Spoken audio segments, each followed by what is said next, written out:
Respira. Árvore, respira. E o que você tem a ver com isso? Meu ar. Minha água. Minha árvore. Meu ambiente. Mata Atlântica. SOS Mata Atlântica. Mais 25 anos.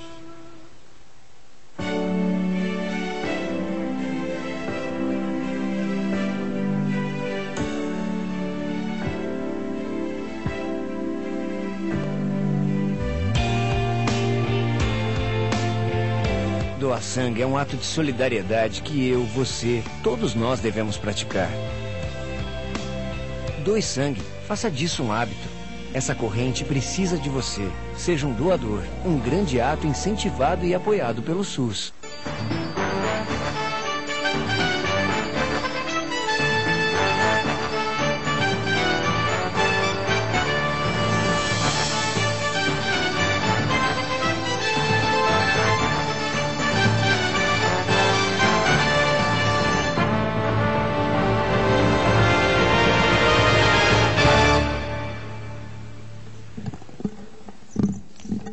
Sob a proteção de Deus e estando presentes os conselheiros Nestor Batista, Artagão de Matos Leão, Hermas Brandão, Ivan Bonilha e Durval Amaral, e os conselheiros substitutos Jaime Lichinsky, Sérgio Valadares Fonseca, Tiago Barbosa Cordeiro e Cláudio Augusto Canha, e o Procurador-Geral do Ministério Público de Contas, Eliseu de Moraes Correia, declara aberta a sessão ordinária número 36/2012 deste Tribunal Pleno.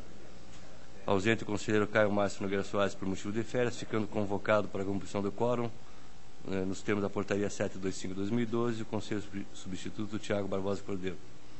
Ausente o conselheiro substituto Ives Linhares por motivo de férias. Presente a procuradora do Estado, Cláudia Piccolo. Coloco a ata da sessão ordinária número 35 do dia 27 de setembro de 2012 para homologação. Está em discussão. Homologado. Concedo a oportunidade para as comunicações previstas no inciso 2 do artigo 436 e para inclusão em pauta dos processos de que trata o parágrafo 4º do artigo 429 e do artigo 522, todos do regimento interno. Está livre a palavra. Conselheiro Artagão. Para anunciar a devolução ao conselheiro Ivan Bonilha do processo 504196/12.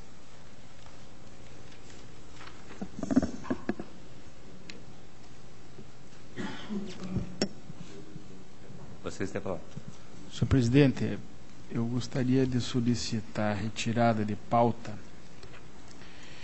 com fundamento no artigo 444-A, inciso 1º do regimento interno, prestação de contas anual, que está sob o protocolo 1883/28/12, é uma prestação de contas da Secretaria de Estado do Desenvolvimento Urbano, a SEDU, exercício 2011, posto que foi distribuído a mim indevidamente, uma vez que sou superintendente da entidade desde agosto do ano passado, conforme portaria 703/11.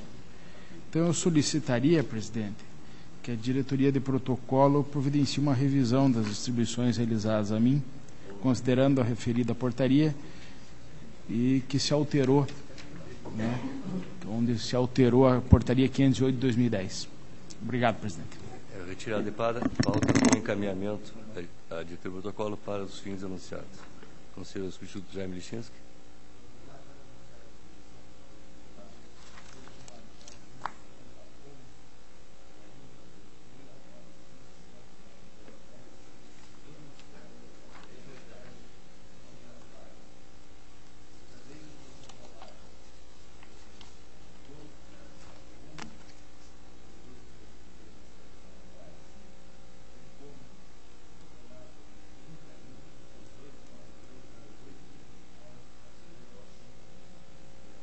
Feitas as comunicações, continua livre a palavra.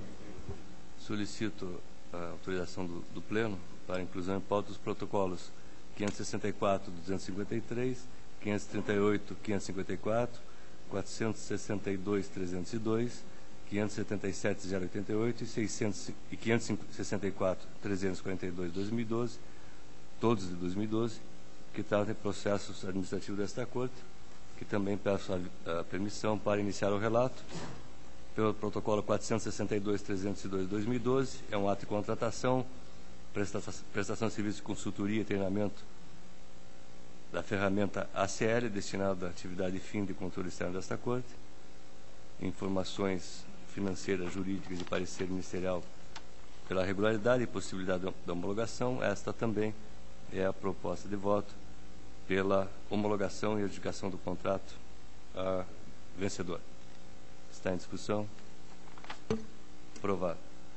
538 e 554 de 2012, também ato de contratação, licitação por dispensa, aquisição de certificados digitais pela contratação direta do Serviço Federal de Processamento de Dados, SERP, conforme informações encaminhadas pela Diretoria de Tecnologia e Informação, também com base nos pareceres da Diretoria Jurídica e Ministério Público, pela possibilidade da homologação da contratação direta,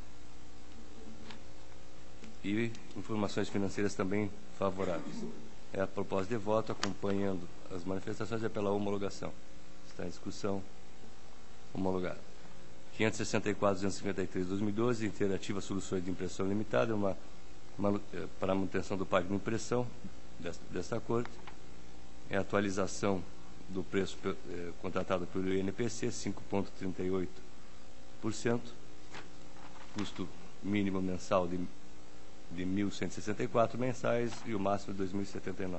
Informações jurídicas, prazo de 6 meses e podendo ser rescindido a qualquer momento. Proposta de voto, acompanhando as manifestações, é pela homologação. Está em discussão. Homologado. 564-342 de 2012, no aditivo contratual, Digidata Consultoria e Serviços de Processamento de Dados, é prorrogação do contrato para continuidade do fornecimento de serviços especializados e do sistema integrado de gestão do capital humano e intelectual desta casa. É pela prorrogação de continuidade, informações jurídicas e financeiras favoráveis, e a proposta de voto é pela homologação. Também a prorrogação é por 6 meses. Está em discussão. Aprovado.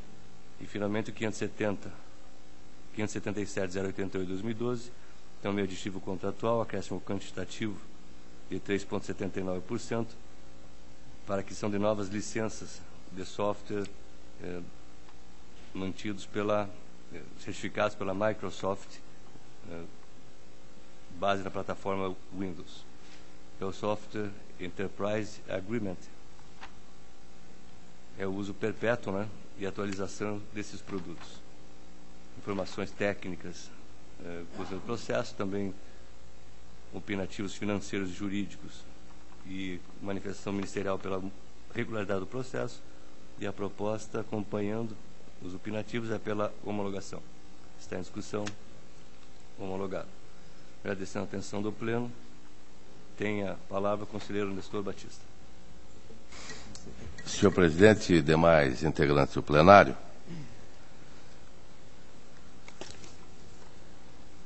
nesse dia de São Francisco de Assis, prezados companheiros, que é o protetor dos animais, a nossa oração pelos animais e a certeza de que cada dia gostamos mais deles, não é?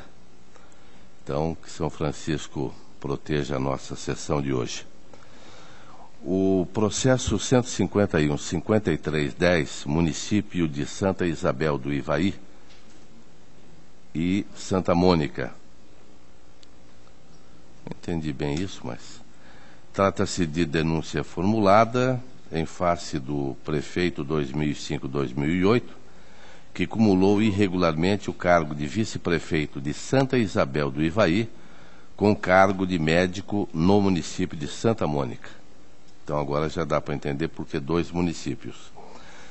Diretoria Jurídica e Ministério Público, pela procedência com aplicação da multa e restituição ao erário dos valores percebidos com acumulação irregular de cargos. A diretoria jurídica sugeriu seja facultado ao denunciado a opção pela remuneração a ser devolvida. E o Ministério Público discordou da sugestão, entendendo como correta a devolução ao Tesouro Municipal de Santa Mônica onde o denunciado foi aprovado para o cargo de médico quando já exercia o cargo de vice-prefeito.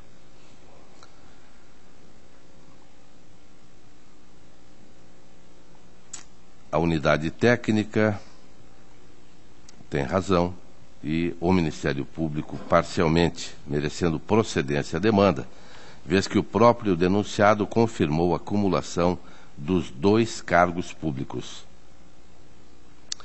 O artigo 38 da Constituição dispõe sobre servidores públicos que exercem mandato eletivo, afirmando que os ocupantes do cargo de prefeito serão afastados do cargo efetivo, sendo-lhes facultado optar pela remuneração. Embora o dispositivo nada mencione sobre a situação dos vice-prefeitos, o Supremo Tribunal Federal entende que se estende aos vice-prefeitos a regra aplicável aos prefeitos. O artigo 62 da Lei Orgânica do Município de Santa Isabel do Ivaí expressamente proíbe prefeitos e vice-prefeitos de aceitar ou exercer cargo, função ou emprego remunerado na administração pública direta ou indireta. Ressalvada a posse, em virtude de concurso público, aplicando-se na hipótese o já mencionado artigo 38 da Federal. Assim, deveria o denunciado ter optado por uma das remunerações, o que não ocorreu no caso em exame. Imperiosa procedência da denúncia com aplicação da multa do 87.4, a linha G, da Lei Orgânica. Considerando que restou comprovado o acúmulo irregular de cargos públicos pelo denunciado no período compreendido entre 1/6/06 e 19/6/2008, cabível também a aplicação da sanção de restituição de valores ao senhor José do Carmo Lavagnoli, nos termos do artigo 85.4 da Lei Complementar 113/05. Discordo do órgão ministerial no que concerne a devolução de valores obrigatoriamente ao município de Santa Mônica, pois em uma aplicação analógica constitucional, reputo facultado ao denunciado optar por uma das remunerações, restituindo a do cargo não escolhido. Aliás, é uma situação curiosa, não é? Vice-prefeito no município, médico concursado no outro, né? E é o que nós temos aqui, senhor presidente, sistematicamente debatido. Esses municípios têm uma dificuldade muito grande de ter médicos, não é? Os médicos, nós sabemos, é repetitivo, não querem ir para Santa Isabel do Ivaí, e muito menos para Santa Mônica, que é menor do que Santa Isabel, não é? Antigamente, o deputado Durval Amaral, quando era prefeito de Cambé, sempre mencionava isso, que muitas vezes os professores fingiam que davam aula e os alunos fingiam que estavam aprendendo. Hoje o que nós estamos vendo é o médico atendendo, não é? Não quero dizer que esteja fingindo que está atendendo a população e a população sendo insignificante para o atendimento. Eu ainda ontem, senhor presidente, e Vossa Excelência foi mencionado por um amigo no tempo de adolescente, em um jantar com vários médicos, e eu falei, olha, estou com vontade de mudar de plano, porque eu tenho que ir no médico, e agora estão me marcando para o final de novembro, não é? E o meu problema de audição é hoje, não é no final de novembro, não sei como estará lá. Aí ele falou, não mude, porque todos estão agindo da mesma maneira. Eu chego para trabalhar com a certeza de que terei até 40 atendimentos, mas não é raro preencher com mais 20 no tal do encaixe. Aí eu joguei a toalha, não é? Esta é a situação real. Então, isso é um fato real que eu ouvi ontem à noite, estou repetindo, não vou dizer o nome do médico, peço desculpas a ele, mas ouvi isso. Chego para atender 40, senhor procurador, e podendo chegar a 60. Então, convenhamos que é uma situação delicada. Aqui, a situação é esta: vice-prefeito em um município, médico concursado em outro.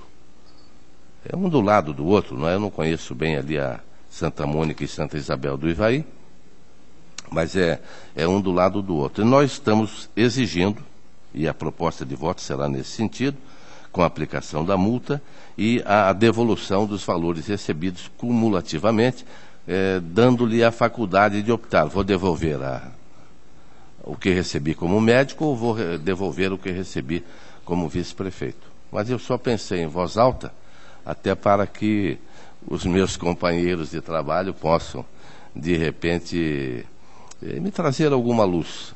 Na letra fria, não é? Que eu não sou tão apaixonado por ela, porque a gente vê tanta barbaridade no dia a dia, não é? Mas na letra fria tem que devolver, e é justamente a proposta que estou trazendo. Devolver, ele vai optar: devolvo de médico ou de vice-prefeito, e a aplicação da multa. Mas fiz alguns comentários, não sei se algum colega teria alguma manifestação. Caso contrário, eu apresento o voto. Está em discussão o relatório e a proposta de voto. Professor Artagão. Conselheiro Nestor, eu confesso a Vossa Excelência que eu tenho alguma dúvida com relação a essa devolução. Porque, entendendo que vice-prefeito é uma expectativa de função, em um município, ele não assumiu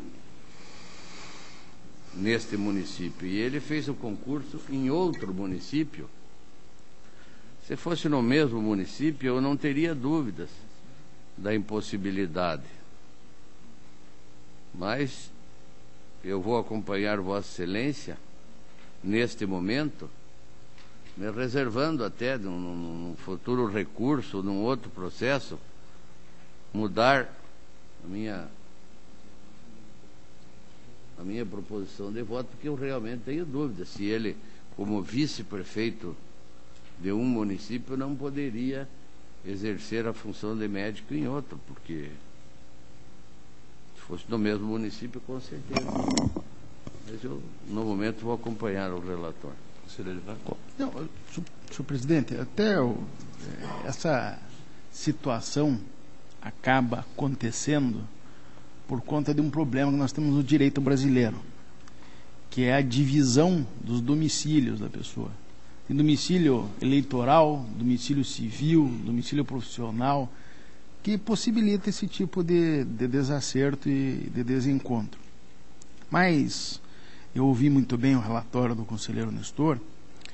O vice-prefeito, ele, muito embora seja o estepe do prefeito, ele pode, isso não quer dizer que aconteça, mas junto com essa expectativa, ele pode e deve ser, normalmente um auxiliar do prefeito para tarefas gerais do governo.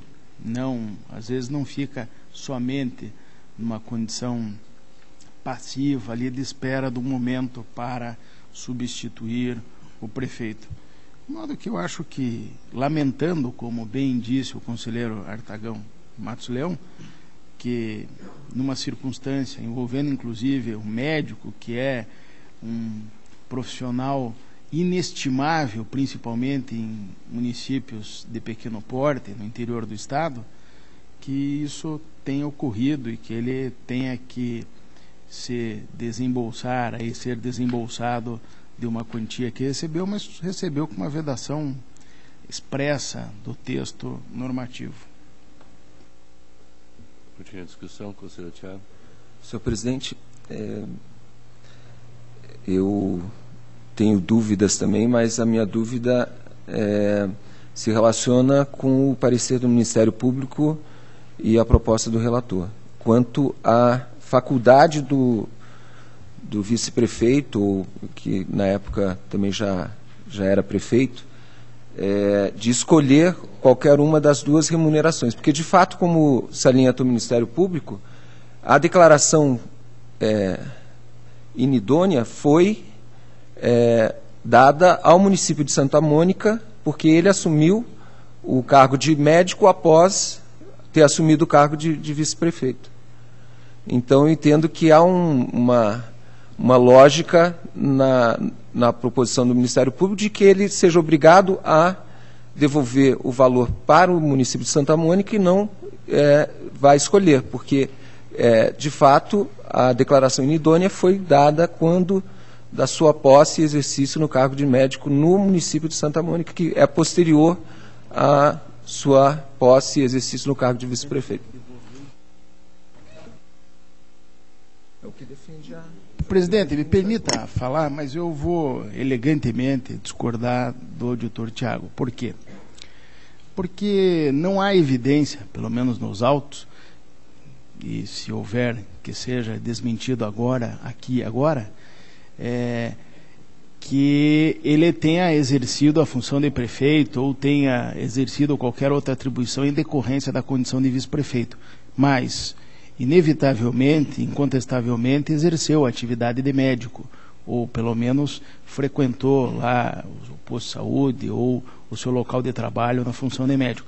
Me parece que penalizar, fazendo a devolução do estipêndio de médico, seria um enriquecimento até sem causa por parte do município de Santa Mônica, na medida em que ele trabalhou e deve ser remunerado por esse trabalho. O de vice-prefeito eu já não acho que tenha havido essa contraprestação laborativa, de modo que me parece razoável a devolução do que recebeu por conta do cargo de vice-prefeito e não o que recebeu por conta do cargo de médico. O conselheiro Tiago concedeu a paz, só deve você se concluir para o Ministério Público fazer a manifestação. Senhor presidente, o raciocínio apresentado pelo conselheiro Ivan, ele é bastante razoável, de fato, mas ele é amparado em suposição de que o médico efetivamente trabalhou e que o vice-prefeito não trabalhou. Eu acho que essa suposição ela é menor do que o fato objetivo de que ele fez a declaração inidônea ao município de Santa Mônica. Diga-se, ele declarou ao município de Santa Mônica que ele residia no município de Santa Isabel. Então, eu creio que é um critério que é mais objetivo do que a suposição de que o vice-prefeito não trabalha. Continua em discussão a matéria. O Ministério Público quer falar. O conselheiro Nestor quer fazer uma observação antes? Senhor presidente, demais integrantes do plenário, eminente conselheiro relator, eu pedi a palavra apenas para fazer um pequeno esclarecimento. Acho que a questão posta está muito clara. O senhor José do Carmo, ele foi eleito vice-prefeito no município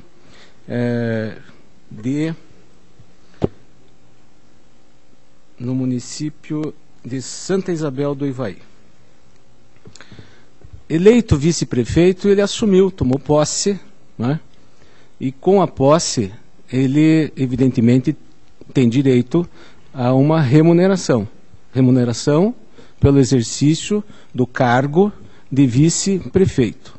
Como disse o eminente conselheiro Ivan, o fato dele ter prestado serviços ou ter deixado de prestar serviços durante o exercício do cargo de vice-prefeito, depende sempre de como a organização municipal, não é, atua em relação ao conjunto dos seus colaboradores, não é, dos quais o próprio vice-prefeito faz parte. Não é? Ele pode ser designado para missões, enfim, para uma série de atividades dentro das competências municipais. Então, para isso ele faz jus a uma remuneração. Não é? E nos autos há a demonstração de que efetivamente ele foi remunerado em razão do cargo de vice-prefeito. Não é? Posteriormente, em 2006, ele prestou concurso em Santa Mônica. Não é? Veja, foi um contrato temporário, não é? Mas de qualquer forma uma situação de vinculação ao município, e lá ele fez uma declaração que não percebia nenhuma remuneração, nem de aposentadoria, nem de outro cargo, né? Então essa foi uma falha do senhor José do Carmo, né, porque ele deveria, naquele momento, ter informado que ele exercia a função de vice-prefeito e, naquele momento, ele deveria fazer a opção pela remuneração que lhe fosse mais favorável, ou pelo exercício do cargo de médico, ou pelo exercício do cargo de vice-prefeito, que a acumulação remunerada de cargos é que é vedado pela Constituição. Não é? De modo que, apenas para fazer esse esclarecimento, eminente relator, porque Vossa Excelência discordou com relação à questão da opção. Não é? Se a opção deve ser adotada agora, não é? Ou se ela deveria ter sido adotada quando ele assumiu o cargo de médico. Entende o Ministério Público que ele deveria ter feito a opção naquele momento em que assumiu um cargo vedado pela norma constitucional. Assumiu o cargo de médico e esse cargo temporário, volto a dizer, mas assumiu, prestou serviços e foi remunerado. O que é vedado é exatamente isso, a acumulação remunerada de cargos, empregos e funções públicas. De modo que, só esclarecendo, a posição do Ministério Público é que esta opção deveria ter sido feita lá atrás. Lá em 2006, não. Agora, não é, quando o tribunal, né, aferindo esta acumulação indevida, vai determinar, né, segundo já indicou o relator, vai determinar que ele proceda à devolução. Apenas com relação a esta divergência. Nós entendemos que ele deveria ter feito a opção naquela data anterior e não agora. Né? Mas, enfim, não há dúvida que a acumulação é indevida. Né? Conselheiro, a proposta já é... Você queria um comentário? Poderia só, a título de ajudar na interpretação aqui, presidente, eu acho que poderíamos usar analogicamente um princípio interpretativo aqui, que a opção posterior talvez invalide a anterior, na medida em que, se ele assumiu o cargo de médico, evidentemente remunerado, equivaleria, na época, ter se dado por impedido de receber o estipêndio de vice-prefeito. Talvez alguma coisa assim. Uma opção posterior invalidando a opção anterior na assunção do cargo de agente político de vice-prefeito. Então, nessa linha, senhor presidente, a proposta que eu estou trazendo é pela aplicação da multa do 87.4, a linha G, no valor de R$ 1.308, e não vou mais deixar a opção. Eu gostei da manifestação do conselheiro Bonilha e vou propor que haja a devolução daquilo que ele recebeu como vice-prefeito, para não ficar uma dúvida no ar, e aí ele devolve o que foi de vice, já que, como médico, a notícia que se tem é que ele trabalhou e muito no município de Santa Mônica. Está em discussão a proposta de voto. Senhor presidente. Declarar o voto. Sim, não, eu quero apenas complementar. Eu entendo que é um caso que merece o envio de cópia à comunicação ao Ministério Público Estadual. O senhor gestor adota a proposta? Não, Excelência. Bom, então... lamentavelmente terei que ir contra o doutor Tiago, não é? Mas não adota essa proposta. Em relação à proposta de voto, unanimidade, e coloco em discussão apenas o dissenso em relação ao encaminhamento. Conselheiro Artagão? Conselheiro Hermes? Conselheiro Ivan? Me mantenho. Conselheiro Durval? Então, unanimidade, aprovação, os votos da sua responsabilidade, por maioria ajeitado o encaminhamento do Ministério Público. O protocolo 257-00411, município de Guarapuava, representação oriunda da Justiça do Trabalho. O cidadão foi contratado irregularmente em 1997, quando era prefeito o senhor Hugo Burco, por prazo determinado, ou seja, contratação temporária. Mas ele permaneceu irregularmente por vários anos. Eu já relatei esse processo aqui no plenário e são feitas várias considerações, e a proposta de pena ou penalização seria apenas para o atual prefeito, que inclusive foi reeleito. E aquele que deu causa à irregularidade não sofreria penalidade nenhuma, haja vista a existência da nossa lei orgânica a partir de 2005. Motivo pelo qual nós fazemos várias recomendações, não aplicamos multa administrativa, nem devolução de valores, já que não encontramos nenhum prejuízo ao erário municipal. Relatório e voto. Está em discussão. Aprovado. O protocolo 162/17/99. Senhor presidente, pela ordem, o senhor está a vistas protocolados. Nova posição, vistas concedidas. O protocolo 423/032/10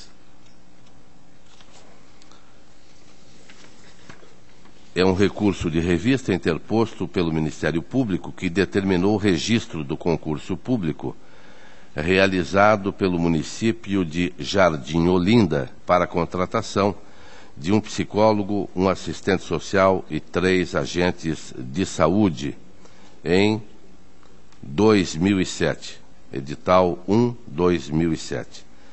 Diretoria Jurídica, pelo provimento parcial do recurso, justificou que o recorrente não demonstrou de forma concreta qualquer irregularidade no certame, mas as irregularidades do Ministério Público seriam impossibilidade de realização do concurso sem uma banca examinadora qualificada, falta de contratação de empresa especializada na realização de concursos públicos, sendo contratada pessoa física.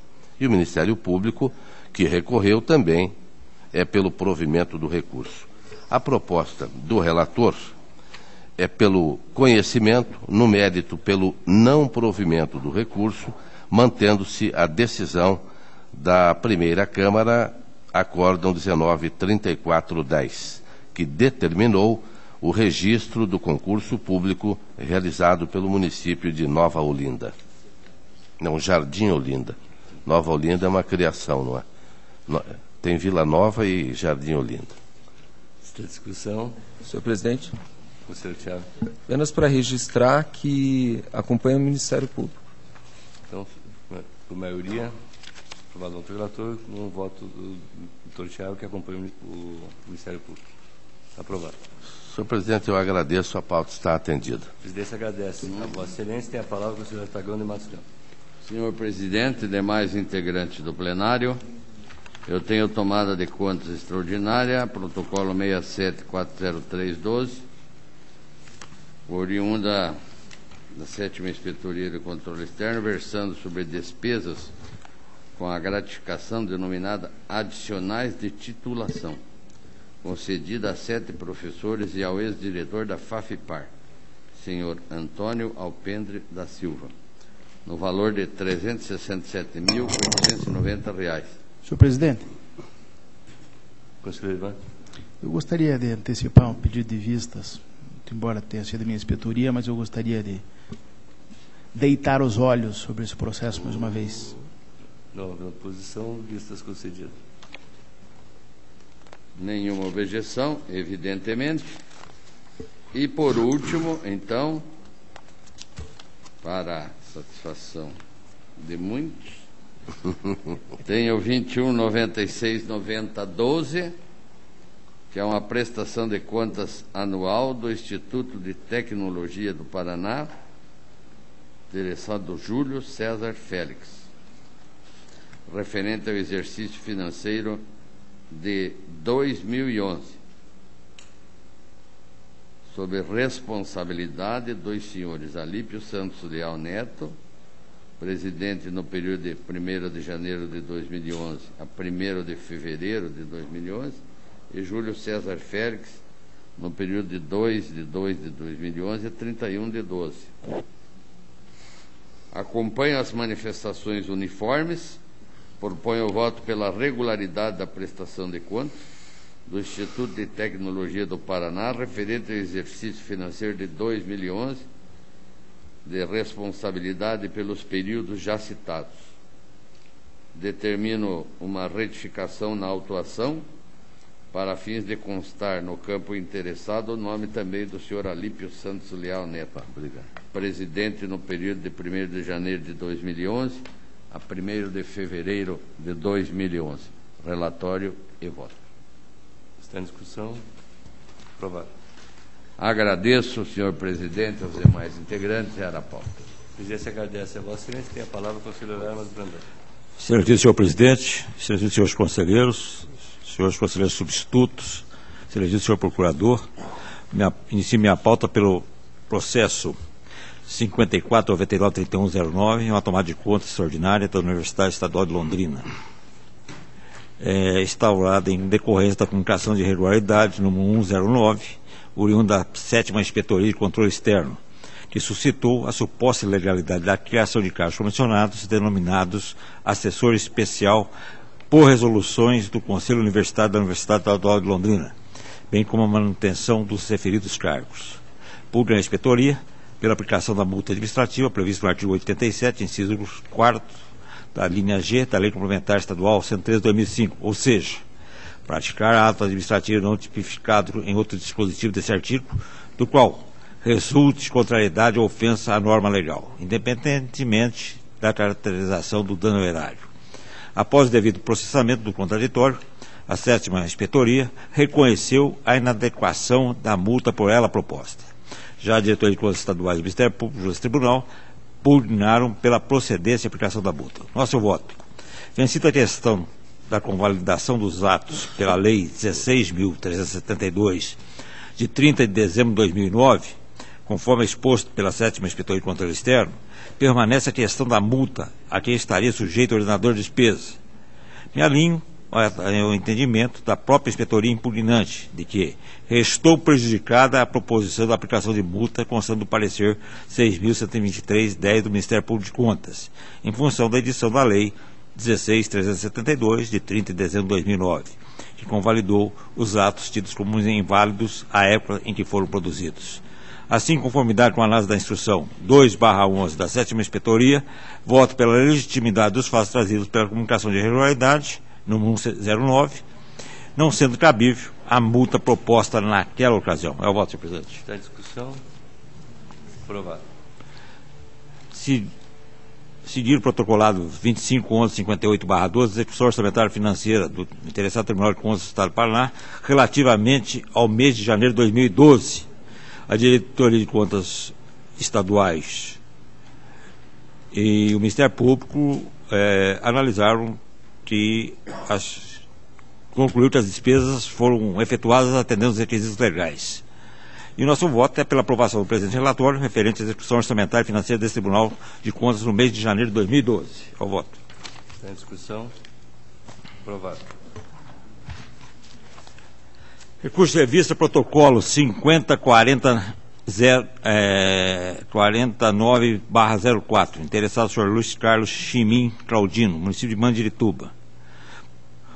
O presidente do processo de recurso de revista voltou a mim, haja visto que o comando do item segundo o acordo 1787-11 do Tribunal Pleno, em pedido de rescisão para emissão de novo parecer prévio acerca das contas do Poder Executivo de Mandirituba, exercício de 2001. Isso porque foi declarado nulo o acordo 127707, em razão de contradição entre a sua parte dispositiva e a parte conclusiva. De fato, o acordo rescindido, em todo o seu corpo, havia acolhido as ponderações da unidade técnica do Ministério Público de Contas, mas ao final, quando devia considerar irregulares as contas, as considerou por equívoco regular com ressalvas. Assim, a decisão relativa ao presente recurso de revista, sobre os mesmos fundamentos que já haviam sido aplicados, fica prolatada em sua parte conclusiva, da forma a seguir. Conhecer do presente recurso de revista e no mérito pelo provimento parcial, para que seja revista parcialmente a decisão consubstanciada na resolução 91.1903, de 22 de 12 de 2003, ficando mantido, contudo, o parecer prévio pela irregularidade das contas do Poder Executivo de Mandirituba, relativo ao exercício financeiro de 2001. Voto ainda pelo não conhecimento da revista, por ilegitimidade do recorrente em relação ao Poder Legislativo Municipal, ficando mantido o acordo 645903 de 22 de dezembro de 2003, que recomendou a desaprovação das contas desse poder do mesmo exercício. Responsabilidade do senhor Lauri Palu, tudo nos termos da instrução 214107 e parecer 11.385.07 do Ministério Público de Contas. É o voto, senhor presidente. Esta discussão. Aprovado. Seguir o recurso de vista 52.732/6, interessado o senhor Juarez Vicente Martins Ferreira, município de General Carneiro. É um recurso de revista interposto pelo senhor Juarez, ex-prefeito municipal de General Carneiro,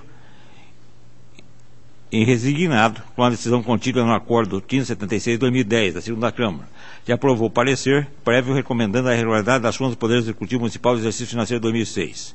A regularidade deu-se em razão dos seguintes apontamentos, todos contidos no julgado recorrido: inconsistências injustificadas nos saldos em relação às posições apresentadas nos extratos das instituições bancárias, realização de despesas sem licitação ou sem indicação de processo de dispensa, existência de empenhos no elemento de despesa 41, contribuições sem informações de dados sobre subvenções sociais concedidas. Irregularidade formal. A diretoria de contas municipais opina pelo provimento de recurso, parte as contas julgadas regulares com ressalvas. O Ministério Público de Contas acompanha a diretoria de contas municipais e opina pelo provimento do recurso. As novas justificativas e documentos apresentados demonstram que não mais persistem os motivos geradores da irregularidade, propiciando assim a revisão do julgado. Por ocasião da prestação de conta, o gestor municipal não havia logrado êxito em esclarecer os apontamentos da unidade técnica dessa casa. Contudo, está agora em sede recursal, constata, por meio de justificativos e documentos apresentados, em especial as informações lançadas pela entidade no sistema informatizado desta casa, após o julgamento da prestação de conta, que as irregularidades não sanadas são passíveis de conversão em ressalva. Do exposto, conheço do presente recurso de revista para, no mérito, nos termos da instrução da diretoria de contas municipais e parecer do Ministério Público de Contas, dar-lhe provimento, reformando seu acordo 1576 de 2010 da segunda Câmara, para que o parecer prévio dessa casa recomende a regularidade das contas do Poder Executivo de General Carneiro do exercício financeiro de 2006, com as seguintes ressalvas: inconsistências injustificadas nos saldos em relação às posições apresentadas nos extratos bancários, contribuições sem informação de dados sobre subvenções sociais concedidas, irregularidade formal. É o relatório e voto. Está em discussão. Aprovado. A seguir o protocolo 101.806/12, município de Umuarama, eu solicito retirada de pauta para reautuar como embargo de declaração. Retirada de pauta.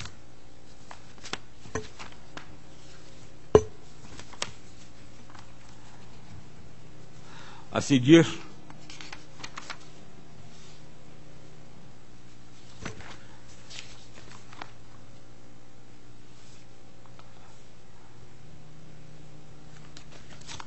o protocolado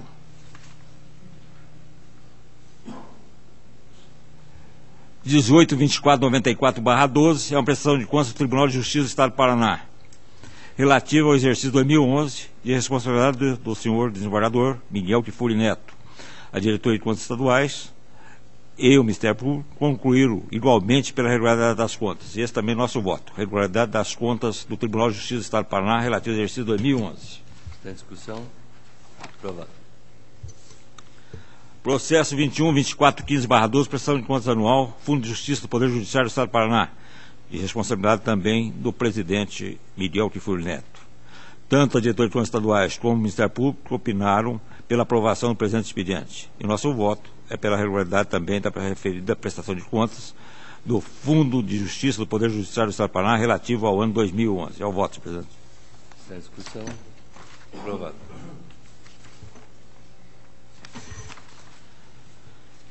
E, finalmente, o protocolo 26.93.79/12, prestação de contas anual do Fundo Estadual Corpo de Bombeiros Militar do Paraná. Tanto a diretoria de contas estaduais como o Ministério Público opinaram pela regularidade das contas. E esse também é o nosso voto. Está em discussão.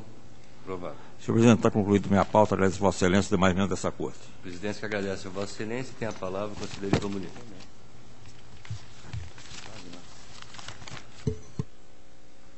Senhor presidente, demais integrantes dessa sessão, ainda retornando à fase de comunicações, eu gostaria de devolver ao auditor Tiago Barbosa Cordeiro o processo que trata de consulta do Sercontel, protocolado sob o número 358990/10.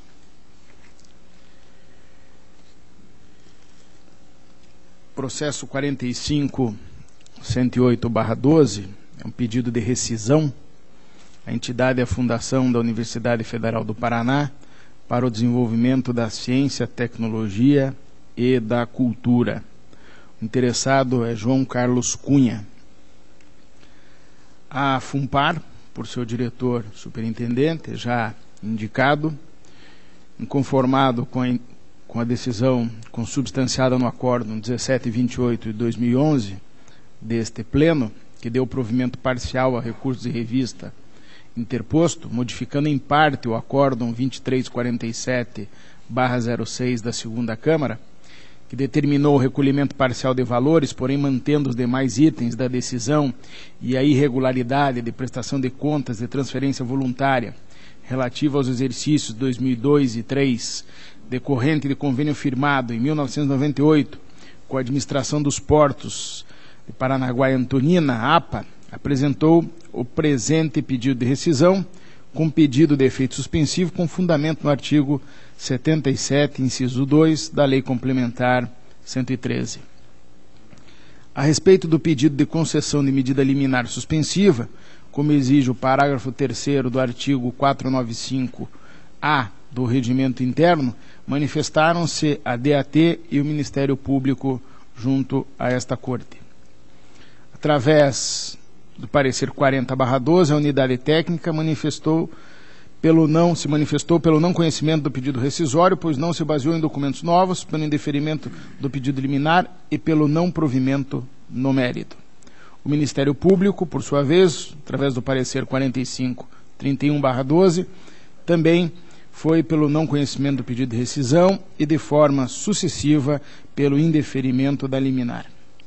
Conforme se confere no despacho 386/12, indeferia a medida liminar pretendida, pois ausentes seus pressupostos, bem como determinei o retorno da instrução para nova manifestação, especificamente a respeito da alegação do requerente de que a segunda Câmara desta Corte, no julgamento da prestação de contas e transferência voluntária do convênio 66/98, referente ao exercício 2000, entendeu que o referido convênio é, em verdade, um contrato de prestação de serviços entre a FUNPAR e a APA, decidindo pela baixa dependência dos recursos junto à DAT, como se confirma no acórdão 1327/09 daquela Câmara. Por conseguinte, a DAT apresentou seu entendimento de que o acordo em apreciação tratava-se, em verdade, de um convênio, parecer 61/12. Ato contínuo, a FUNPAR apresentou requerimento, veiculando novo pedido de medida liminar suspensiva, onde novamente a DAT e o Ministério Público foram uniformes pela manutenção do indeferimento. Acolhendo os opinativos, indeferi a segunda liminar pretendida, nos termos do despacho 819/12. Ao final, através dos pareceres específicos, a unidade técnica e o Ministério Público ratificaram seus pronunciamentos anteriores, sendo que o segundo pugnou pelo julgamento nos termos da instrução. Ainda antes da conclusão do julgamento, a FUNPAR juntou documentação comprovando a quitação de dívida ativa decorrente das sanções sofridas pelo julgamento do processo originário. A presente medida busca rescindir o relatório e, portanto, já consequentemente, diante de relatos apenas de fatos, passo já ao voto. A presente medida busca rescindir decisão colegiada prolatada em sede de recurso de revista que determinou o recolhimento parcial de valores, mantendo os demais itens da decisão e a irregularidade das prestações de contas de transferência voluntária relativas a exercícios de 2002 e 2003, no valor total de R$ 865.445, decorrentes de convênio firmado ainda no ano de 98 com a administração dos portos de Paranaguá e Antonina, cujo objeto era a continuação das pesquisas realizadas sobre a dinâmica nas áreas dos portos organizados de Paranaguá e Antonina, incluindo levantamentos batimétricos trimestrais de monitoramento dos canais da Galheta e de outras áreas destes portos, visando o controle do transporte de sedimentos e assoreamentos e o consequente planejamento das dragagens de manutenção, considerando a realização da atual e o aprofundamento e o apoio ao controle do tráfego marítimo.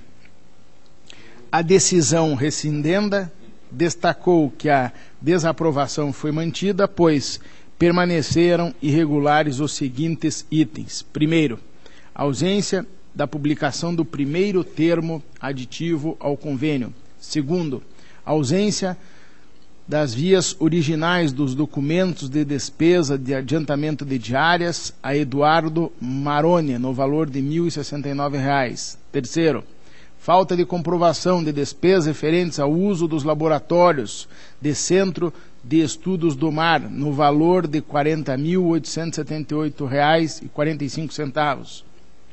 Quarto, valores gastos com juras e multas por atraso no pagamento de obrigações.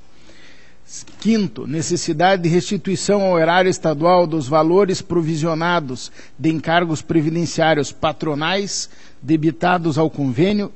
E, sexto, não devolução do saldo de R$ 1.337,81. Face ao apontado, determinou-se o recolhimento parcial dos recursos relativos aos valores acima indicados. Para rescindir o julgado, a requerente fundamentou seu pedido na superveniência de novos elementos de prova capazes de desconstituir os anteriormente produzidos e afirmou que o recurso de revista por ela interposto não poderia ter sido improvido, pois todas as questões ventiladas foram sanadas. Anotou também que já foi reconhecido pelo Ministério Público de Contas, no parecer 6152/09, que o instrumento que firmou com a APA não foi um convênio, mas sim um contrato de prestação de serviços.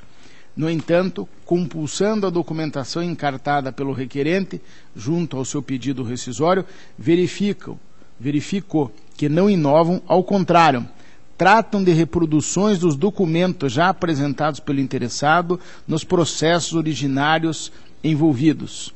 Diferenciam-se apenas as duas guias de recolhimento nos valores de R$ 75,39 e de R$ 9.301,53, que se referem, respectivamente, aos valores gastos com juros e mora por atraso no pagamento das obrigações e aos encargos previdenciários patronais devidamente atualizados. E, não obstante sua atualidade, os recolhimentos servem apenas para atestar o cumprimento das condenações do acórdão que se pretende rescindir, o que, como bem destacou a unidade técnica, constitui mero cumprimento de decisão. As mesmas considerações servem à documentação complementar apresentada por último pela requerente, que comprovam a quitação das importâncias já inscritas em dívida ativa por conta da execução do processo originário. Essa Corte já estabeleceu em seu pré-julgado número 4 que novo elemento de prova deve ser entendido como um documento desconhecido pelo tribunal no momento da decisão, mas existente à época dos fatos. Deve ser demonstrado ao tribunal que há uma situação existente na época dos fatos que por algum motivo não veio ao conhecimento desta Corte antes de proferida a decisão. Também configura novo elemento de prova o documento que deveria ter sido produzido à época e não foi, mas reflete fato anterior. Deste modo, sob este argumento, não vejo como conhecer o pedido de rescisão, que, no meu entendimento, é mero pedido de reavaliação daquilo que já foi avaliado pela Corte. Por outro lado, do exame apurado do convênio, que faz fundo à discussão, extrai-se que foi firmado em 25 de setembro de 98 entre a APA e com a interveniência da Secretaria de Estado de Transportes e a Universidade Federal do Paraná, tendo como intervenientes os Centros de Estudos do Mar, lá do litoral, e a Fundação a FUNPAR, no valor de R$ 7.093.424,86. Do histórico das prestações de contas das transferências voluntárias relativas ao convênio vigente no período 98-2003, observa-se que os 2 últimos exercícios estão sendo tratados no presente pedido de rescisão, que a soma de todos os repasses não alcança o total de R$ 7.093.000, sinalizando assim que, de fato, o convênio foi alterado conforme o termo auditivo constante às folhas 59 e seguintes da peça número 2, ainda que não datado e firmado por todos os partícipes, readequando, entre outras cláusulas, o valor para R$ 2.014.309,06, dividido em 6 remessas anuais. Além disso, confirma-se que a segunda Câmara desta Corte, ao julgar a transferência do exercício de 2000, acabou por entender que este mesmo convênio é, em verdade, um contrato de prestação de serviços entre a FUNPAR e a APA, quando decidiu pela baixa dependência dos recursos junto à DAT. Sobre este posicionamento, pois relevante, solicitei que a DAT e o Ministério Público de Contas se manifestassem. Veja-se que o pedido de rescisão pode ter como fundamento a violação literal de dispositivo em lei. É o que diz o artigo 77 da nossa lei complementar. Deste modo, importante firmar a natureza de transferência voluntária do objeto do processo, pois submetido ao controle externo, nos termos do artigo 71 da Constituição e do artigo 1º, inciso 6º da Lei Complementar 113. Assim, por esta alegação do requerente, apesar de desacompanhada de fundamentos robustos, conheço o pedido rescisório. Contudo, o pedido não procede. Neste aspecto, acolho o opinativo da unidade técnica, que bem anotou que, apesar da existência de um precedente favorável em outros 3 processos derivados do mesmo convênio, os repasses foram enfrentados por esta Corte como transferências voluntárias. Ademais, acrescenta ao debate conclusão extraída da uniformização de jurisprudência número 6 desta Corte, a qual tratou dos acordos celebrados entre órgãos e entidades de administração pública e entes que realizam a seleção e pagamento de bolsas a estagiários. Entendo que são contratos, qual seja, o convênio diferencia-se do contrato administrativo em 3 aspectos essenciais. Primeiro, no convênio os interesses entre os partícipes são convergentes, enquanto no contrato os interesses são divergentes. Eu até nem diria divergentes, são contrapostos, né? A figura da comutatividade do direito contratual. 2. No convênio existe uma mútua colaboração, mas não se cogita preço e remuneração, sendo que esta última é essencial para o contrato. 3. No convênio é possível que o partícipe se desvincule a qualquer momento, sem qualquer sanção, o que não ocorre na contratação, que é uma obrigação do contratado, o qual receberá sérias sanções na hipótese de rescisão. O convênio em exame tinha como objetivo primordial, o desenvolvimento de uma pesquisa na área portuária, objetivando o levantamento batimétrico, hábil a instruir o controle do transporte marítimo e consequente planejamento das dragagens, e previa a colaboração dos entes envolvidos. A pesquisa veio em conta os anseios acadêmicos e não lucrativos da FUNPAR, que é uma entidade de apoio à Universidade Federal, que tem seus objetivos firmados à razão da educação, pesquisa, extensão, desenvolvimento institucional, científico e tecnológico. É o que está no seu estatuto. De todo exposto, voto pelo conhecimento do presente pedido de rescisão, mas, no mérito, julgo improcedente. É o relatório com voto. Está em discussão. Senhor presidente, não, apenas um comentário. Eu vou acompanhar o conselheiro Bonilha neste bem lançado voto, mas externar também a minha lamentação, conselheiro Bonilha, se é que posso. Veja que isso é em 98, nós estamos em 2012, não é? E antes também já se falava a mesma coisa. Em 1948, quando o doutor Artagão era um jovem, lá em Inácio Martins, o deputado Lacerda Werneck, na Assembleia Legislativa, o doutor Hermas ainda não estava lá, mas o deputado já denunciava uma série de irregularidades na APA ou no Porto de Paranaguá. O tempo passou, denúncias as mais variadas, sempre enxovalhando uma cidade que para mim é muito querida, mas que tem os seus problemas. E agora em 98 nós observamos, foi feito um trabalho de batimetria para resolver um problema que continua até hoje, conselheiro Bonilha, que é o assoreamento do porto, o assoreamento do canal da Galheta, a invasão do mar até nas praias, não é? Matinhos está no chão faz quanto tempo, não é? Aquela orla da Praia Brava. E aí foram mais de 7 milhões colocados, e nós observamos, basta acompanhar o noticiário da nossa imprensa, da boa e da má, não é? Mas basta acompanhar para ver que os problemas continuam do mesmo tamanho.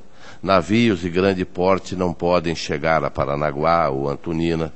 Navios cargueiros também de grande porte não podem adentrar, como diria o Bolinha, não é? No canal da Galheta, porque o calado é muito pequeno. Navios de passageiros não podem chegar ao nosso litoral trazendo turistas do mundo inteiro, porque o calado não comporta. Então, eu estou só fazendo esse comentário, conselheiro Bonilha, para dizer que a história é muito antiga e que, lamentavelmente, entra ano, sai ano, nós vemos o dinheiro escorrendo para o mar, não é? Porque no caso aí é para o mar, e o nosso litoral continua perdendo turista, continua perdendo carga, ainda que tenhamos todos os recordes previstos, mas a verdade é que o dinheiro continua desaparecendo e as soluções não chegam. Era apenas esse comentário, porque eu vou acompanhar o conselheiro Bonilha. Continua em discussão. Aprovado.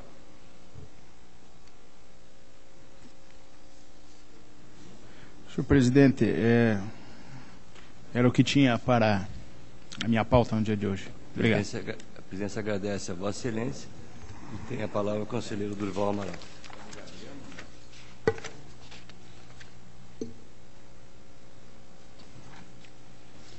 Senhor presidente, senhor procurador, senhores conselheiros, conselheiros substitutos, inicio a minha pauta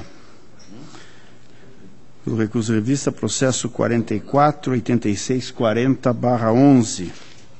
Trata-se de recurso de revista interposto por Jurandir Ferreira Alves, ex-presidente da Câmara Municipal de Antônio Olinto, contra a decisão que julgou pela irregularidade das contas do Poder Legislativo Municipal, exercício de 2009, com aplicação de multa. Referida decisão foi motivada pela ausência do extrato bancário do exercício posterior à da razão contábil, com a regularização da conciliação bancária, falta de repasse das contribuições dos servidores e da parte patronal ao INSS, nomeação de ocupante de cargo em comissão como responsável pelo controle interno e ausência de comprovação da situação do contador junto ao Conselho Regional de Contabilidade. O recorrente sustenta que foi procedida a regularização da conciliação bancária. Quanto às divergências entre os valores devidos ao INSS, informa o recorrente que o item foi regularizado, vez que os valores, que totalizam R$ 9.751,72 no mês de janeiro de 2009, foram recolhidos em 28 de janeiro de 2009, conforme documentos anexados. Da mesma forma, alega ter sido regularizado o item referente à constituição do sistema de controle interno daquela Casa de Leis, mediante a nomeação de servidor efetivo do Executivo Municipal, cedido à Câmara através da Portaria 8 de 2011. Por fim, o recorrente encaminha a certidão do Conselho Regional de Contabilidade, no intuito de comprovar a situação regular do contador junto ao órgão de classe. A Diretoria de Contas Municipais, após analisar os elementos apresentados pelo recorrente, item por item, considerou passível de regularização os apontamentos anteriores, exceto quanto a situação do contador da Câmara junto ao respectivo órgão de classe, considerando que o documento apresentado atesta apenas a situação cadastral do mesmo junto ao CRC Paraná. Acrescenta a ADCM que, em consulta ao CRC Paraná, foi informado àquela unidade técnica que o profissional responsável pela contabilidade da entidade não possui certificado de irregularidade por estar em débito com aquele conselho. Por conseguinte, a Diretoria de Contas Municipais opinou pelo provimento parcial do recurso, recomendando a manutenção da decisão recorrida pela irregularidade das contas. O Ministério Público corroborou parcialmente com as conclusões da unidade técnica, acrescentando como causa de irregularidade a ocupação da função de controlador interno por ocupante de cargo comissionado. O voto, senhor presidente. Conforme instrução da Diretoria de Contas Municipais, os documentos e justificativas apresentadas na via recursal sanam a irregularidade inicialmente detectadas. Discordo, contudo, das conclusões da unidade técnica e do parquê quanto à manutenção da irregularidade em relação à situação do responsável pela contabilidade da Câmara junto ao órgão de classe, vez que não ficou demonstrado que o mesmo não se encontra habilitado provisoriamente junto ao Conselho Regional de Contabilidade. Consta da petição recursal cópia da carteira profissional, registro do técnico em contabilidade Maurício Silva Teixeira, comprovante bancário de pagamento efetuado por ele ao Conselho em 20 de julho de 2011 e a certidão emitida pelo Conselho Regional de Contabilidade, CRC Paraná, atestando estar o mesmo ativo junto ao referido órgão de classe, sendo que a questão da fiscalização da regularidade quanto às anuidades devidas pelos profissionais inscritos cabem ao órgão de classe.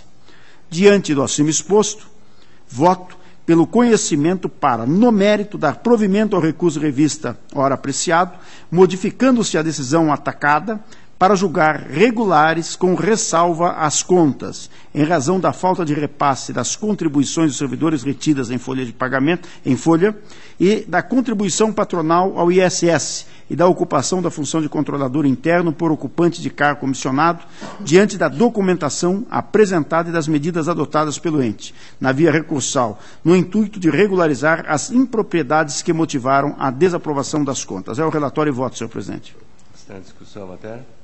E o voto? Está aprovado.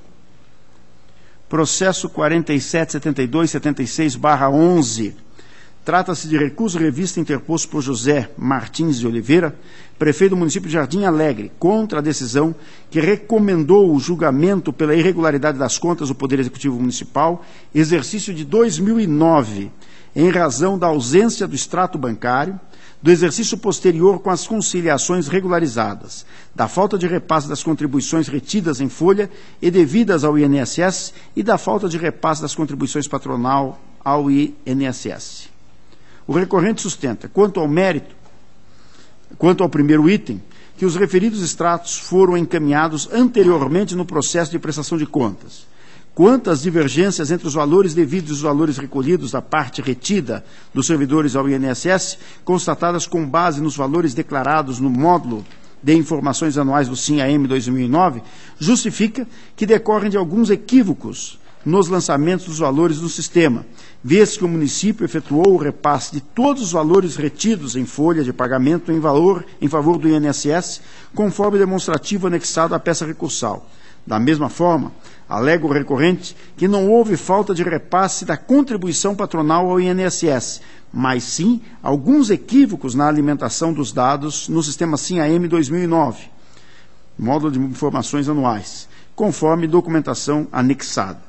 A Diretoria de Contas Municipais opinou pelo provimento do recurso de revista, por entender que as impropriedades que motivaram a emissão de parecer prévio pela irregularidade das contas foram sanadas com a apresentação das justificativas e documentos encaminhados através do presente recurso. O Ministério Público, junto a essa Corte, acompanha a manifestação da unidade técnica e opina, igualmente, pelo provimento do recurso. Assim, Diante dos documentos e esclarecimentos prestados na peça recursal, acompanho a instrução da unidade técnica e o parecer ministerial e voto pelo conhecimento e provimento do recurso revista para o fim de recomendar a emissão de parecer prévio pela regularidade das contas do exercício financeiro de 2009 prestadas pelo senhor José Martins de Oliveira, prefeito municipal de Jardim Alegre. É o relatório e voto, senhor presidente. Está em discussão. Aprovado.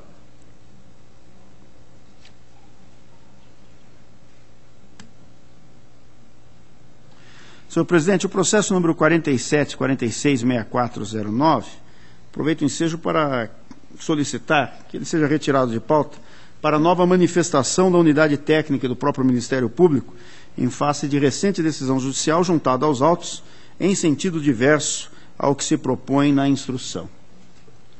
Está retirado de pauta, mas na posição. Conselheiro Durval, apenas só uma sugestão, que seja só retirado de pauta e Vossa Excelência, na motivação, faz por despacho, aí não precisa lavrar um acordo. Perfeitamente. Porque aí, por despacho, Vossa Excelência encaminha para a nova instrução. Perfeitamente. Está aprovado. Senhor presidente, a minha pauta está cumprida. Agradeço a Vossa Excelência e aos demais conselheiros. A presidência agradece a Vossa Excelência e consulta ao conselheiro substituto Jaime Lixins, que tem processo em pauta. Estou sem processos hoje. Agradeço a Vossa Excelência. O senhor Sérgio também está informando que o adiado permanecerá adiado. Agradeço a participação de Vossa Excelência. Tem a palavra o conselheiro Tiago Barbosa, presidente. Muito obrigado, senhor presidente, senhores componentes desse plenário, senhor procurador. Eu tenho em pauta inicialmente o processo de recurso de revista 245304 de 2010, que trata de recurso de revista interposto pelo Ministério Público de Contas contra o Acórdão 987 de 2010 do Tribunal Pleno, que decidiu pela procedência parcial de representação autuada sob número referido. O processo originário teve como fundamento uma denúncia feita pelo advogado Antônio Vanderlei Moreira, na qual afirmou que na Procuradoria-Geral do município de Foz do Iguaçu vinha ocorrendo uma série de irregularidades. Em face do relatado, o Ministério Público de Contas protocolou a representação referida, considerando os indícios de que a representação judicial do município estava sendo realizada por ocupantes de cargos comissionados em detrimento dos servidores efetivos, os quais vinham desempenhando atividades meramente administrativas e na prestação de assistência jurídica gratuita aos munícipes. O acordo recorrido decidiu pelo acolhimento parcial da representação, uma vez que a Defensoria Pública não havia sido instituída no Estado do Paraná e, portanto, o fato do município prestar assessoria jurídica gratuita para a população não poderia ser considerado como uma irregularidade. Levou em conta ainda que a representação judicial do município não é vedada aos ocupantes de cargos comissionados, motivo pelo qual determinou ao prefeito municipal que adotasse as providências cabíveis para que os servidores efetivos e comissionados efetivamente exerçam atribuições em consonância com o previsto na legislação aplicável e em conformidade com o pré-julgado número 6 dessa Corte, comprovando-se as medidas adotadas perante esse tribunal no prazo de 150 dias. No recurso ministerial, o parquê alega que o Acórdão 275/2006 do Tribunal Pleno, proferido no processo de consulta 124.111 de 2005, manifestou-se pela impossibilidade do município criar defensoria pública visando dar assistência a pessoas carentes, posto que a competência para legislar a respeito da instituição de defensorias públicas é definida na Constituição Federal, cabendo à União estabelecer as normas gerais e aos Estados legislar em caráter complementar. Ressalta a petição recursal que a consulta foi respondida com quórum qualificado na forma do artigo 115 da Lei Complementar Estadual 113 de 2005, com a participação de 4 conselheiros efetivos, além do presidente, o que lhe confere caráter normativo, a teor do prescrito no artigo 41 da Lei Complementar 113 de 2005. De sorte que, ao mitigar o entendimento firmado no Acórdão 275/2006 pleno, o acórdão obrigado está a negar a vigência à lei orgânica dessa Corte.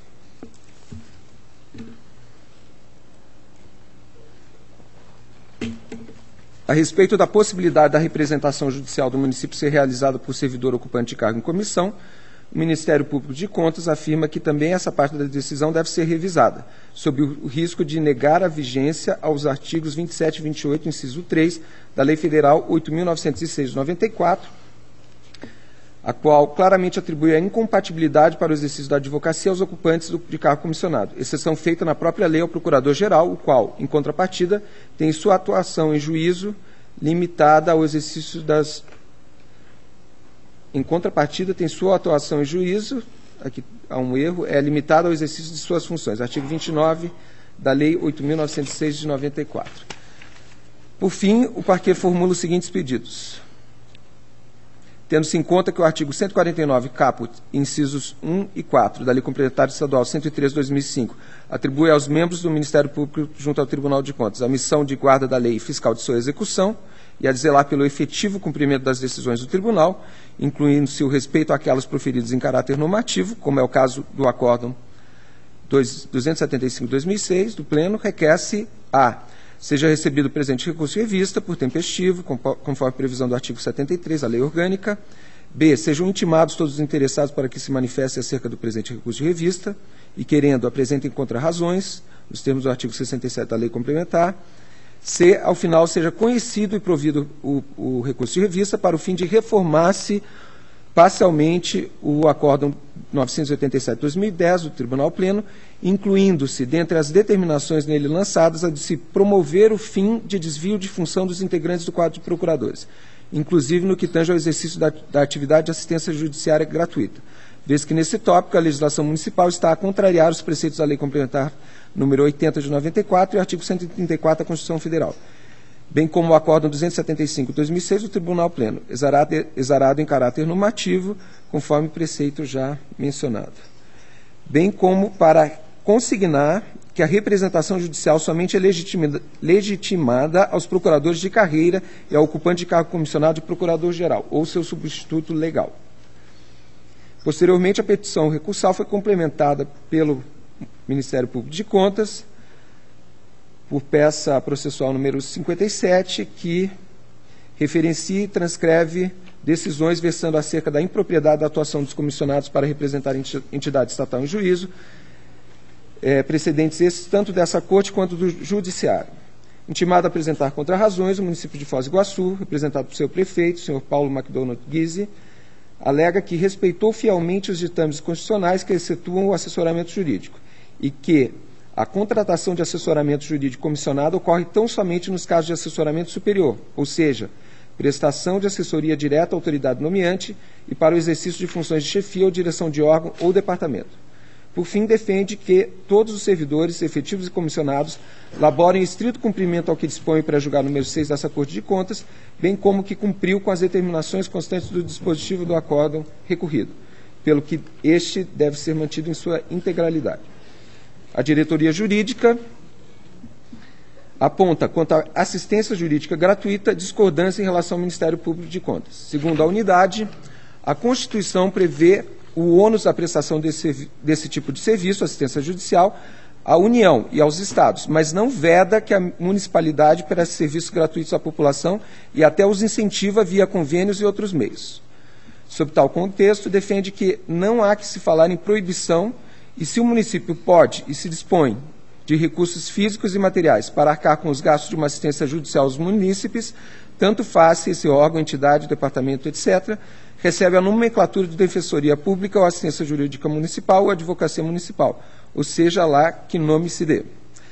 A propósito da representação judicial do município por ocupante de cargo comissionado, entende a diretoria que a incompatibilidade prevista no artigo 28 da Lei Federal número 8.906 de 94 se refere apenas a cargos ou funções de direção da administração pública, mas que, no caso em tela, os ocupantes de cargos comissionados exercem a função de assessoramento e não de direção.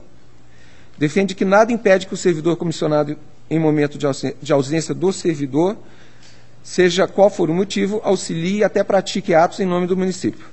Pondera que, embora tenham sido juntadas decisões contrárias ao exercício da assessoria jurídica ou procuradoria jurídica por casos comissionados, portanto, de natureza perene, a matéria não está pacificada e, com certeza, não foi simulada pela Corte Maior. Portanto, não são vinculantes e suscitarão ainda muita discussão.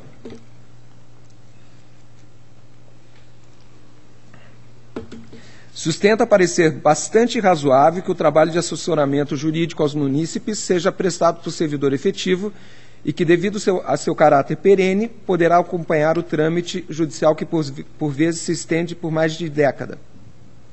No entanto, não o impedimento de atuar judicialmente pelo município ao também servidor nomeado para cargo comissionado.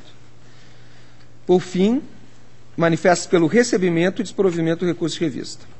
O Ministério Público de Contas ratifica o entendimento expresso no recurso, afirmando que a precariedade da relação entre a administração pública e o ocupante de cargo em comissão implica em mitigação da independência profissional indispensável ao exercício da defesa do interesse público em juízo.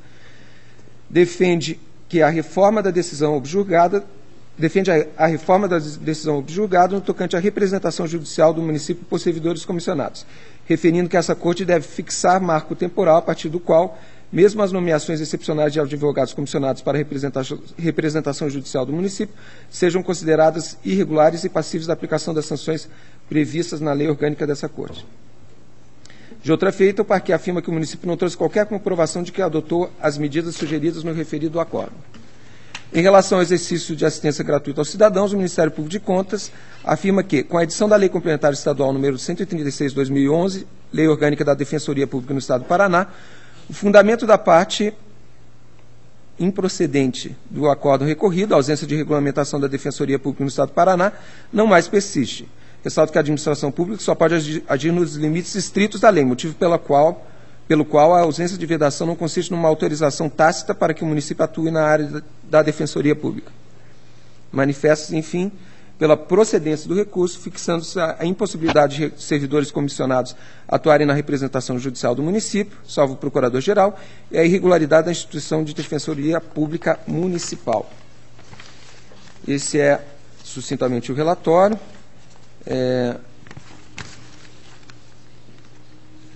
Quero referir também que, segundo a decisão atacada, essa Defensoria Pública no município de Foz do Iguaçu funcionava há cerca de 20 anos.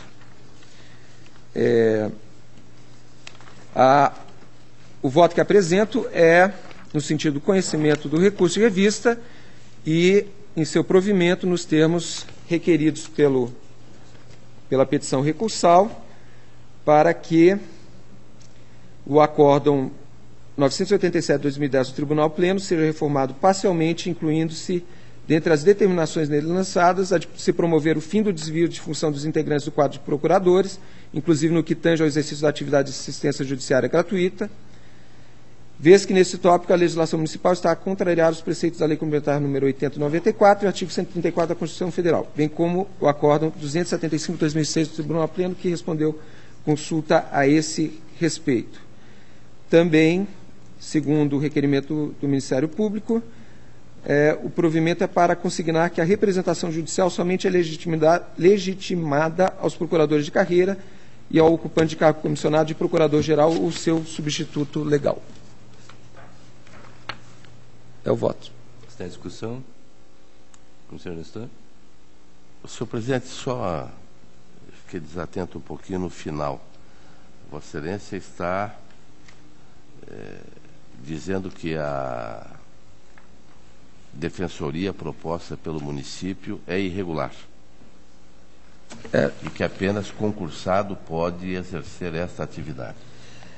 Na verdade, uma irregularidade se confunde com a outra, porque uma irregularidade é a representação judicial do município por cargo comissionado. Perfeito. E aí, na instrução, a unidade mistura uma coisa com a outra e diz que não pode ter a representação judicial por cargo comissionado, só em raras situações. É assim que, inclusive, tem a decisão do tribunal. E, em relação à prestação de assessoramento jurídico gratuito, segundo o acórdão 275/2006 do Tribunal Pleno, que foi exarado em caráter normativo e definiu que isso não seria possível. Até trago aqui... Mas essa é a proposta de Vossa Excelência, que Sim, não pode. Exato. Então eu vou pedir vista, senhor presidente, antes de votar, porque eu gostaria de analisaram um pouquinho melhor a matéria. O doutor Tiago, com certeza, teve a oportunidade de estudá-la com todo carinho, com todo o rigor que lhe é característico, mas eu vou pedir vistas, então, para poder até acompanhar de repente. Mas hoje ainda não estou satisfeito. Não havendo posição, vistas concedidas. Senhor presidente, o doutor Ivan me devolveu na sessão a consulta 358990 de 2010. Eu solicito adiamento dessa consulta. Posição, adiamento concedido. Obrigado. Consulta ao conselheiro Cláudio Canha se tem processo em pauta. Não. Agradeço a presença de Vossa Excelência e deixo livre a palavra.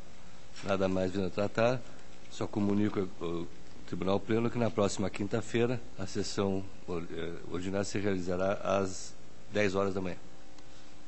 Levante-se a sessão.